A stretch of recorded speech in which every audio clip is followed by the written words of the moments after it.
Welcome to our channel. आज इथे मी तुम्हाला इन्स्टंट असे रवा आप्पे बनवून दाखवणार आहे। त्यासाठी इथे मी बारीक असा रवा घेतला आहे 3 वाटी, त्यानंतर 1 वाटी एवढं ज्वारीचं पीठ घेतलेलं आहे, त्या यामध्ये मी टाकून घेणार आहे।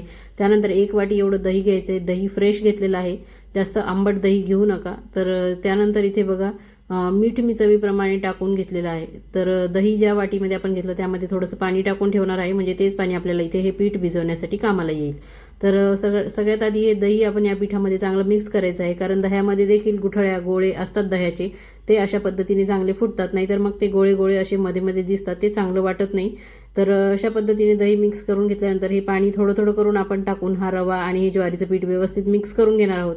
तर अशा पद्धतीने तुम्हाला देखील चांगले आणि इन्स्टंट जाळीदार मऊ लुसलुशीत असे आप्पे बनवायचे असतील तर नक्कीच माझा व्हिडिओ तुम्ही शेवटपर्यंत बघा, कुठे स्किप करू नका। आणि आवडल्या चॅनलला सबस्क्राईब करा, व्हिडिओला एक लाईक नक्की करा आणि इतरांना शेअर देखील करा। तर इथे बघा मी थोडं थोडं पाणी घालून हा रवा भिजवत आहे। एकदम भस्कन पाणी टाकू नका, नाहीतर रवा पातळ होऊन जाईल आणि आप्पे चांगले पद्धतीने तयार होणार नाहीत।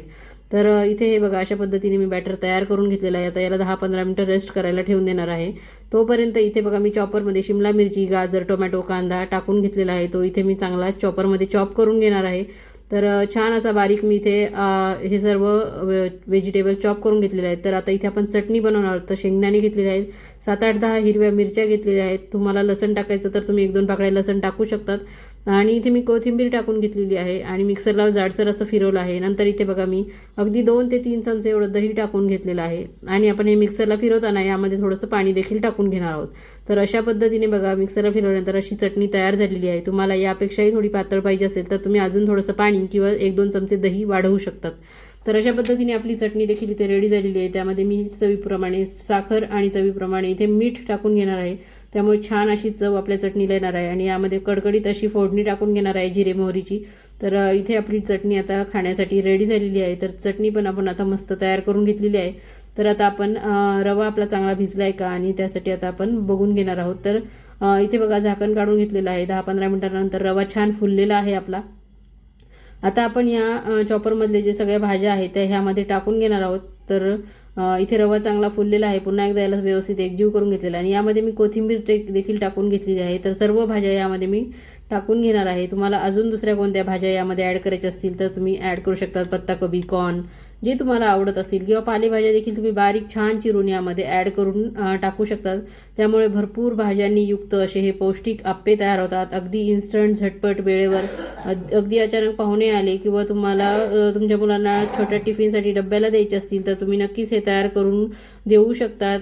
किंवा अचानक तुम्हाला देखील भूक लागली आहे आणि काय खावं हे कळत नसेल तर असे आप्पे रव्याचे तुम्ही झटपट करून खाऊ शकतात। अगदी 15 ते 20 मिनिटांमध्ये हे तयार होतात। तर हे देखील पुन्हा बघा पीठ थोडंसं घट्ट झालेलं आहे, रवा थोडा घट्ट झाला आहे, तर त्याची कन्सिस्टन्सी व्यवस्थित करण्यासाठी मी थोडं थोडं पाणी टाकून घेतलेलं आहे। नंतर इथे बघा मी सोडा टाकून घेतलेला आहे अर्धा चमचा, आणि तो ॲक्टिवेट करण्यासाठी त्या सोड्यावर थोडंसं पाणी टाकून घ्यायचं आहे, अगदी 1-2 चमचे। तर व्यवस्थित सोडा टाकल्यानंतर आपण पुन्हा हे बॅटर व्यवस्थित मिक्स करून घेणार आहोत। आणि हे बॅटर मिक्स करत असताना मी गॅसवरती आप्पे पॅन तापायला ठेवलेला होता। तर इथे बघा मी आता हा आप्पे पॅनमध्ये थोडं थोडं तेल टाकून सगळ्या ह्याच्यामध्ये टाकून घेणार आहे। तर छान असा हा आप्पे पॅन तापवून घ्यायचा आहे आणि सर्व बाजूंनी व्यवस्थित तेल लावून घ्यायचे। सुरुवातीला थोडंसं जास्त तेल टाकलं तरी देखील चालेल। तर सुरुवातीलाच आपण हे जे साईडचे जे होल्स आहेत किंवा जे छिद्र आहेत त्यामध्ये हे आप्पे सोडून घेणार आहोत आणि नंतर मधल्या भागामध्ये सोडून घ्यायचे, म्हणजे छान सगळ्या बाजूंनी ते शेकले जातात, भाजले जातात। तर यावर झाकण ठेवून आता बघूयात आपण। बघा वरतून तर छान याला वाफ आलेली आहे, छान असा रवा टम्म फुगलेला आहे, आप्पे देखील मस्त गोल गरगरीत आपले तयार झालेले आहेत। तर इथे बघू शकता की मागून देखील गोल्डन ब्राऊन रंग आलेला आहे। तर एकदम खूप हाय फ्लेमवर पण ठेवू नका, नाहीतर आप्पे जळू शकतात तुमचे। मीडियम फ्लेमवरती आणि मध्ये मध्ये झाकण उघडून आणि थोडंसं आप्पे पॅन इकडे तिकडे गॅसवरती सरकवून तुम्ही हे आप्पे छान गोल्डन ब्राऊन रंगावरती खरपूस असे भाजून घ्या। खाताना एकदम अप्रतिम असे लागतात आणि पौष्टिक देखील आहेत, कारण की आता आपण खूप साऱ्या भाज्या घातलेल्या आहेत। तर तुम्ही देखील अशा पद्धतीने झटपट असा हा नाश्ता नक्कीच करून बघा, घाईच्या वेळेत देखील तुम्ही करू शकतात आणि मस्त होतो। खूप जास्त याला तामझाम नाही आहे, अगदी सर्व साहित्य आपल्या हाताशीच असतं घरामध्ये। तर बघा याला मागच्या साईडने भाजून घेण्यासाठी पुन्हा मी थोडंसं तेल टाकून घेतलेलं आहे आणि पुन्हा हे आप्पे चांगले पलटवून घेणार आहे। तर मागून पण बघू शकतात तुम्ही चांगले भाजून निघलेले आहेत आणि वाफ देखील छान आलेली आहे आप्प्यांना। आणि तुम्हाला जर माझ्या पद्धतीने करायचे असतील तर नक्की ट्राय करून बघा आणि मी सांगितलेल्या पद्धतीने केल्यानंतर ते कसे झाले, टेस्ट कशी झाली, तुमच्या घरच्यांना आवडले का किंवा तुमच्या मुलांना आवडले का हे नक्की मला कमेंट करून सांगा. तर इथे बघा मी चटणी आणि आप्पे सर्व करून घेतलेले आहेत. एक आप्पा बघा मी तुम्हाला तोडून दाखवते. आतून मस्त वाफा निघत आहेत, अजूनही गरम आहेत आणि जाळीदार असे आप्पे तयार झालेले, अगदी हलके फुलके मऊ लुसलुशीत आप्पे तयार होतात झटपट. तर नक्कीच तुम्ही ह्या पद्धतीने ट्राय करून बघा, मस्त होतात. ज्वारीच्या पिठाच्या ऐवजी तुम्ही इथे 1 वाटी तांदळाचं पीठ देखील टाकून घेऊ शकतात.